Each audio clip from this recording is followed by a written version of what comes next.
Hello again, I'm Lori. Welcome back to Milkweeds and Roses Gardener. It is a hot one. We are in the middle of an incredible hot streak here. And it's very windy, so I'm hoping you can hear me. The wind usually means relief is on the way, or else it's just more of the same. But either way, we've got some stuff fighting here for sure. And the plants in my garden have responded to this heat wave. How about yours? I mean, things like peppers, tomatoes, growing leaps and bounds. And that's the good news. The bad news is there's some other plants that have not responded to the heat. And our area happens to be under a lawn irrigation watering ban, which I certainly understand. But they're saying you can go ahead and water containers or water your trees with the, garden spout. It's all very complicated. But let's take a look, though, at how some of these plants are doing with this heat wave, how they're coping, and an update on the plants that I pruned back heavily for the Chelsea chop, as they call it. Let's see how they're doing now, how those pollinator plants, how those perennials are putting on new growth after the pruning. Let's go. Well, the first thing I noticed is that the wind has blown over one of my pots. The wind, or possibly a critter getting in there. Oh, I hate that. Ceramic. I will recycle these shards, rest assured, and I'm sure the plant, a little coleus, is going to be just fine. I'll just bump him into the border somewhere. He'll be happy. But that's a loss. That's a drag. All part of it, I guess. Hey, look, my Chihuahua pot feet are just fine. Knocked him off the pot feet, but yeah, broke the pot. All right, there we go. Okay, then back into here, what do I have? I have some clematis starting to put on, well, it had started to put on some growth. And then this sometimes just happens.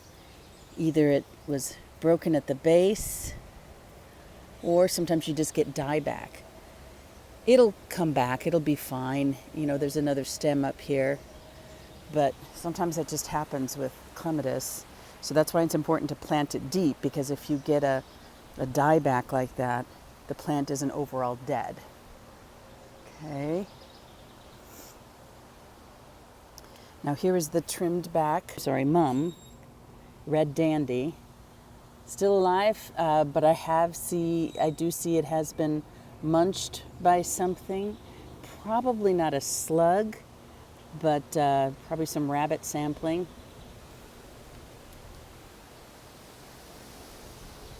All right, Tessa the D'Urbervilles. Sawfly damage, but the new leaves are looking just fine, and she will reflush.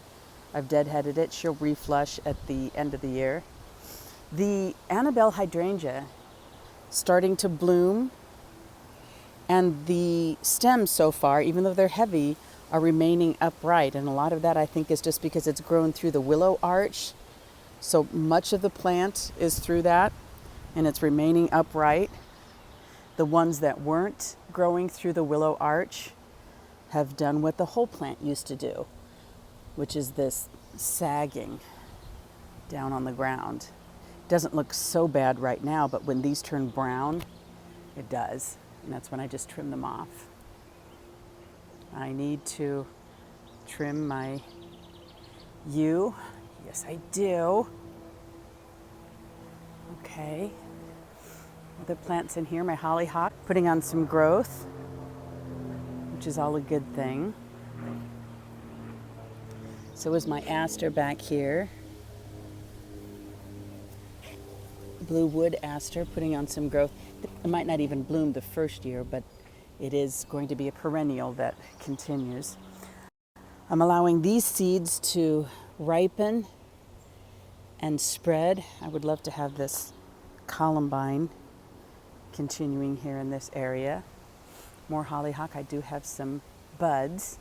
ready to go. And I used my, I wove it through my wisteria as a bit of a informal but natural prop. So otherwise these get heavy with blooms and they tend to fall. Verbena bonariensis, lovely, doing as I intended it to. Now here's another errant wisteria thing that I need to prune. See how it just creeps along the ground if you're not on top of it. It happens. And here's another one. It's how it responds to pruning. It's put on some whippy new growth. Look at that. It wasn't that long ago that we trimmed this wisteria, but look at this. So again, I'll have to trim it down to the base. The fluff, it's not mold, it's actually dog hair from my Japanese chin that I brush, and I put it here in my little wicker birdhouse, and birds grab these to fluff their nests. So it's nesting material, natural nesting material. Compliments of Buddy. So, see, they got a little rambunctious there and dropped some, but hey, at least it's being used.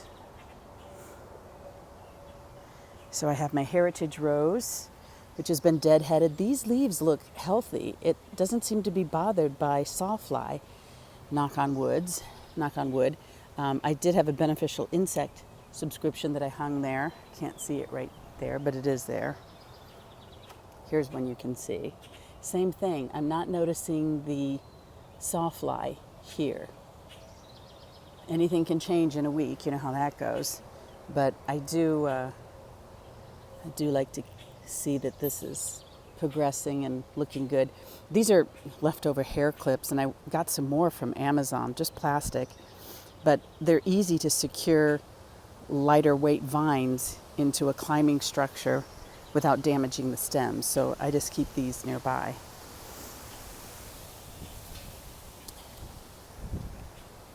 Iberson's geranium, hardy geranium, putting on some new growth. No flowers yet, but it's early days. Got some daylilies ready to bloom. And my trimmed back salvia has done well. It's put on some new spikes that have bloomed. Yeah, dead hydrangea. I just need to pull it out. And check out my my sedum, Autumn Joy sedum. Looking good. And I love the flowers. This is Empress Wu. I love the flowers of hostas. And you know what? So do my hummingbirds. They come through here. They do visit the hosta blooms. They don't visit the hummingbird feeder. Or at least not that I've seen it. Maybe they do, and I change it weekly, but they prefer the real thing, I've noticed. Branch fell down in the wind. Yeah. More autumn joy. And here, this has been here for quite some time. I don't know, 12 years or so, more. And it likes this shade, so it sticks around and holds its color and stays upright a little better than the stuff that gets the blazing sun over here. So yeah, Annabelle hydrangea. She's I'll just keep her there, and that's fine. And I love how robust this whole hosta garden is now compared to just, 4 years ago? I mean, took a look at the older picture, roughly this same time of year. Some dotted around little hostas, but frankly, you could see more mulch than green. Now, my husband, who's more of a formal garden style, he might have preferred that, but this is much more invigorating to the senses, much more supportive of wildlife. And supportive of wildlife. Rabbits have gone after this. It's just maddening. You can see the copper mesh still intact, which I don't think the slugs have crawled through yet. But man, those rabbits are giving her a good yank in the evening, so I'm gonna have to treat this with some garlic and water spray, or something non-toxic. But geez, I noticed that, and look at no mention of this, no interest in this one. they like this. It's maddening. So many others they leave alone, but once they hit on something they think is nice, they just go to town. They've avoided a lot of these, even though we've had so much rain that it hasn't been sprayed. Now I see birds have removed this little nesting cavity. I'm going to have to reattach it.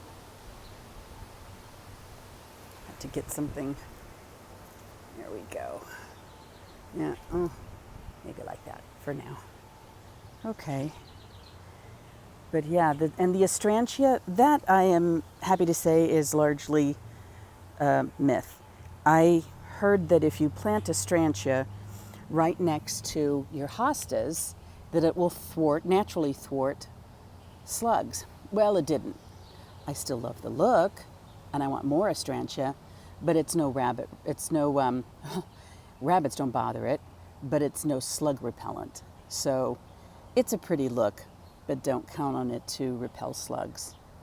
Some sort of depredation has to be expected when you have a wildlife garden. I mean, unless you want to engage in chemicals, and there are people who do, and that's totally, it's your choice. But yeah, because of my dogs and all the wildlife and the birds that pick through and get hot and get slugs and bugs in here, I don't want to do it. See, and look what rabbits have done to this one. It's just stems. And this, I don't know, this might be some slug damage here. This is kind of more what it looks like. And you notice I don't have any copper mesh on this one. And look. I mean, who knows? I want some copper around this one and I don't see anything. Anything can happen, I'll just be ready for it. But yeah, that's a drag. And drinking gourd hosta, most slugs don't bother with that. I noticed the blue, thick, waxy leaves, they tend to leave alone. And at a certain point, really, as a hosta matures, it's less likely to be preyed upon. My lemony lace is looking lovely. I want it to get nice and big and fill that whole corner. That would be cool. Tucked in there, which you probably can't see, is my climbing hydrangea. And it's a slow girl. That's okay. See, as she is growing, not by some leaps and bounds, but she does like this warmer, humid weather. And no sign of anything on this hosta. I mean, go figure. I didn't wind anything around that or do anything. It's just, you know. And my oak leaf hydrangea has never looked better. I just fertilized and watered it extra over the early spring, like we're talking, March. And yeah, and I divided it. I've got the other half on the north garden. These are some tulip bulbs that I just allowed to die naturally. I got a whole bunch of them for free, volunteering at the Des Moines Botanical Gardens, which I love doing that. And as a master gardener, I think it's an expectation, and you should do it. It's a learning thing, and it's a, sharing community. But you do volunteer stuff in various public spaces, public gardens. I do stuff at Terrace Hill, which is the Iowa Governor's Mansion, but it's a National Historic Registry place. So Victorian gardens, I helped plant those up. And then I worked at the Des Moines Botanical Gardens, and they gave me, as many bulbs as I wanted, because they would just either toss them out. Some they might resell, but it's a mixed bag whether they'll rebloom or not. But it's worth a try to me to bury them and try to see if they come back in the spring. So I propped them up here, there, and in a couple other spaces around the garden, and we'll see if I have some new tulips. So something else that has responded well to the heat, in addition to the hostas, they love the humidity. They're really putting on a show here. The Brunnera, Jack Frost. So slow to get started. I was wondering, what the hey? And I'm happy that it's come back. We have some, I think it's Mugenia. Also looking good, very slow to start. This is Virginia, Sakura, Pig Squeak. Look at those leaves, aren't they beautiful? Oh, see what the chai is up to here. Chihuahua. Never miss a trick in this garden, I can tell you that. So, and this is the bleeding heart, as you would call it. It was here when we moved in, and I loved it. It hasn't looked this good in years, but I worked hard to trim down most of those little suckers from this 30-year-old crabapple tree, which I noticed the other two are really starting to decline. I hear there is a lifespan for a lot of these crab apples. I'm not going to tell the tree, but yeah, there you go. And this is a transplanted, also, Annabelle hydrangea, but look how tall and proud she sits. There's more moisture here in this south garden. We've had a jaunt of rain, so that's all good. But she likes the shade of this crabapple tree and the extra moisture. So again, the flopping happens, but man, is she's going to town. This is my lilac, which it almost looks like it's putting on new growth. I can't tell, but it looks good. Hey, I'm happy with that. Generous Gardener, which has had her first bloom cycle. And I just added some new beneficial insects here because she's had some sawfly damage. Again, it's to be expected if you don't use pesticides, and it's a rose. So look at the wasp there going after it, and hey, that's totally fine, baby. You go get those aphids if you find them. All right, here we have New Dawn, which I need to deadhead, yeah, as you can tell. And I need to deadhead in an appropriate place, like down here. She's had some sawfly damage as well. I have put beneficial insects on her last time, but not this time, and you can tell I need to, because look, there's a clematis. I think this is a Montana grandiflora through here, but oh man, just gone after it.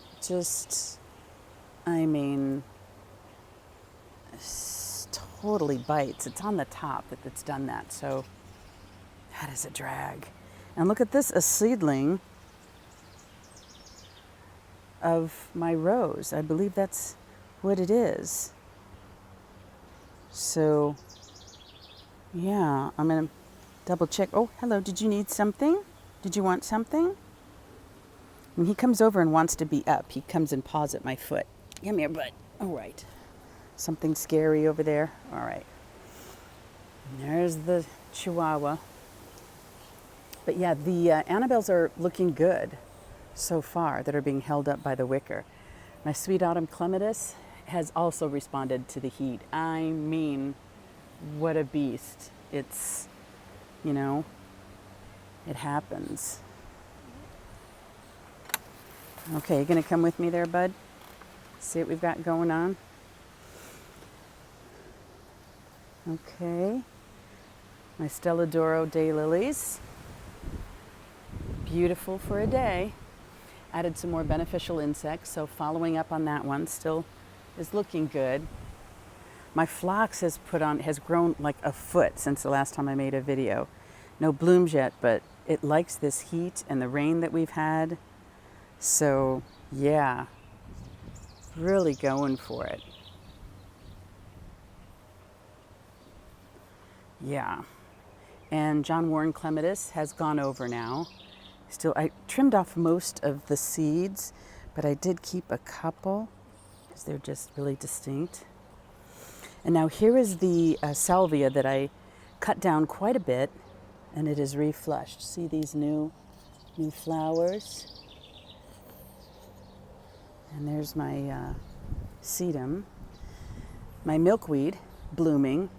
No sign of aphids. Usually it's just devastated with these. Russian sage also loves the heat. Totally digs it. And look at all this fresh new growth. You can see from that trimmed back. These haven't flowered yet, but from the trimmed back salvias. And the wind, right before it gets ready to bloom, it gets knocked over by the wind. So I'm gonna have to secure that one with a tall bamboo because she's down for the count. Roses that need to be deadheaded. Yes. This looks like a type of salvia too. Remember, I was trying to figure out what in the world that was. Coreopsis in here. Oh, look at the pretty lilies have opened up. Wow. Nice. And again, reflushed salvias. It's like you never knew that they were even trimmed at all.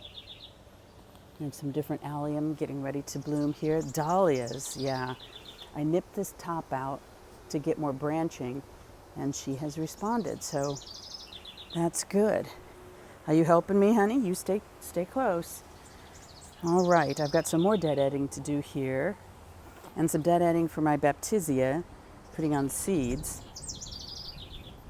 This is my trimmed mum, and look how it was a single stalk, and now look at it. She's branched out. Pretty. So nice. Confetti is that brand. And this is where I took out the bearded iris that was blocking a sprinkler head. And this is where squinnies are making my life miserable. Ugh. But look at the English Miss blooming, brand new. Put her in this spring. She looks gorgeous. And I see I need to add some beneficial insects to her too. She's also got sawfly. I cut this one back hard, and now she's got a ton. Look at all those buds, all kinds of buds. And my clematis. Oh, yeah, okay, yeah, I still need to thin this one out. Louise Clements.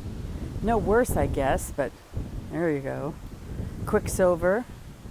The blooms are fine, and the foliage on top is looking good, so beneficial insects have benefited her. And there's a fresh new bloom. Lady in Red continues to bloom because I've deadheaded her. Stand By Me Clematis, which has mostly gone over. My stubborn Owl's Choice, choosing to say no continuously. So it's very frustrating. Take a look at my carrots and my rat tail radishes. Wow. Whoops, especially if I get out of the sun. Really taken off. They love the heat. So does the celosia that I grew from seed. These are planter boxes for my daughter. The lobelia was not happy with the heat. That's for sure. All right, here we go. Oh, things are just blooming, looking pretty good. Eustacia Vi has some new blooms budding up. My gladiola, Adam Glads, love it. And check out cocoa, hot cocoa. It's beautiful. Whoops. Oh, hello. All right, we have to say hi. Hello. Hello. It's so pretty. Okay, you go home now. You behave yourself. Let's go home. Come on. Here we go. But yeah, looking good. I got to take the wing nut out back here. Here we go. Let's go home. Well, garden tourist interruptus. That's always the way it goes. But still, you kind of got the gist. Let me show you the north garden after I get these boys inside. All right? Come on, boys. Let's go home. Come. Another deadheading example here that has really taken off, and they love it.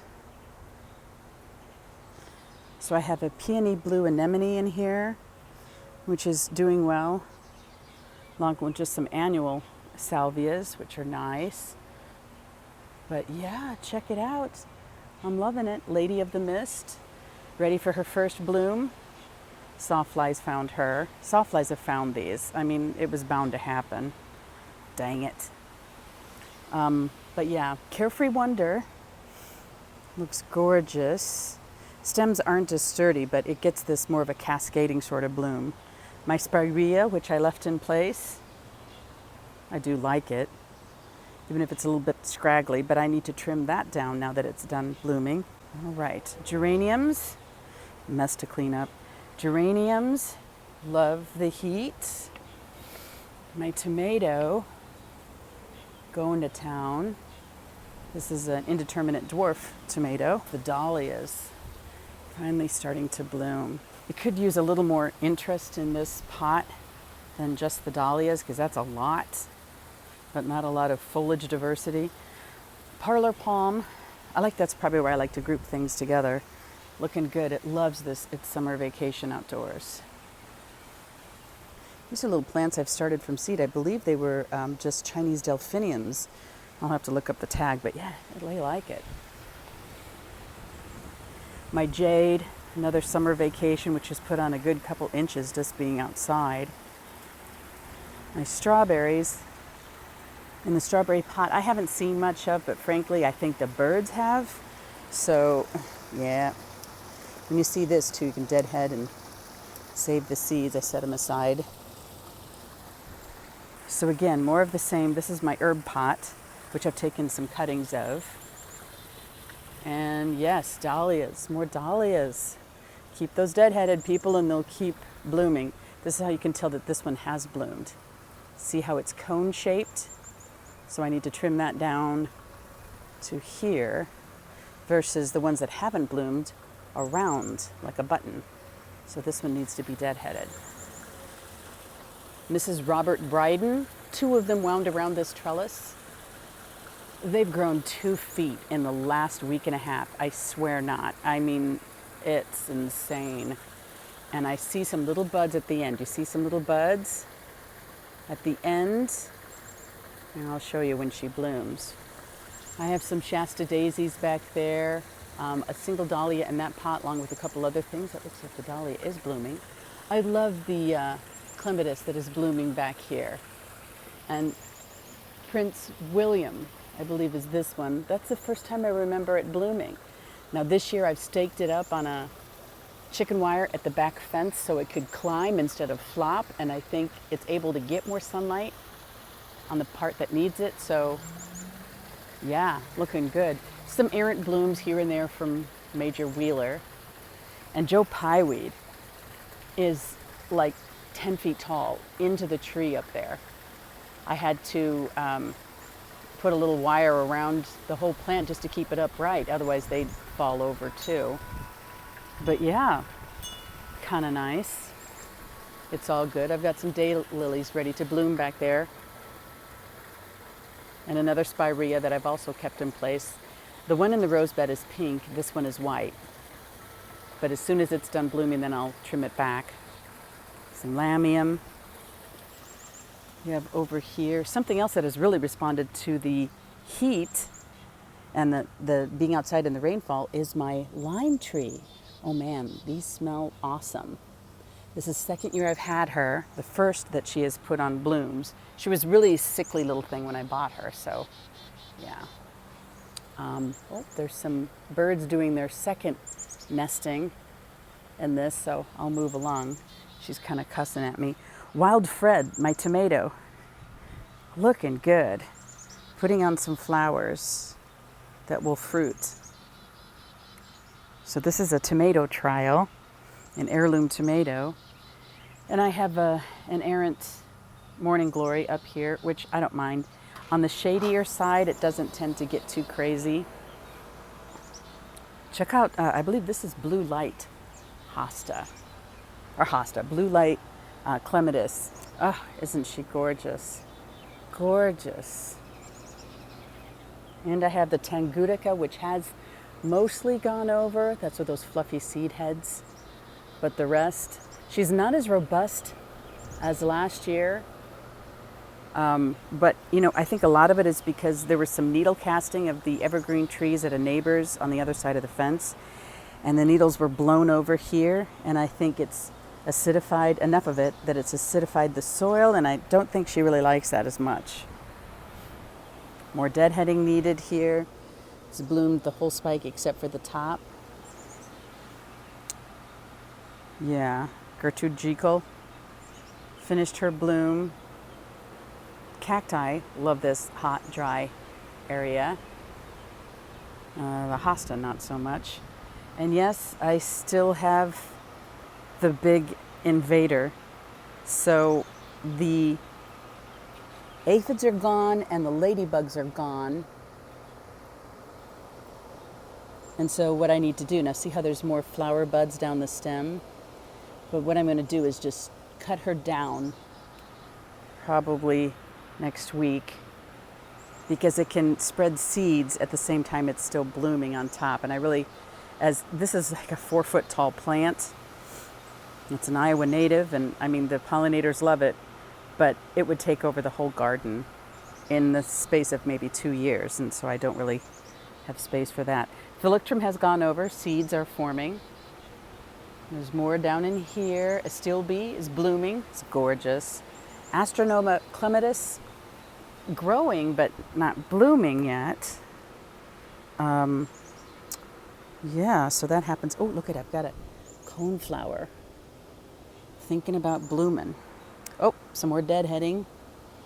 See, it just doesn't end. Coreopsis here, I believe. I need to look up what this is again. See the little orange plant back there? Isn't that gorgeous? And this is just plain robust, this whole area. So I need to tiptoe through the mess. Swamp milkweed, putting on some flowers. And again, remember, this is toxic. Every part of it, the flowers, the blah, blah, blah. So looks good. Admire the beauty from a distance. Oh, check out night owl. Yes. My phlox, my other flock. So we go see what's over here, boys. I think this is another coneflower getting ready to bloom, but I'll have to keep an eye on it. Weeds. Okay. Spirea, the pink spirea. This is what it looked like. This is late because it's on the north side of the house.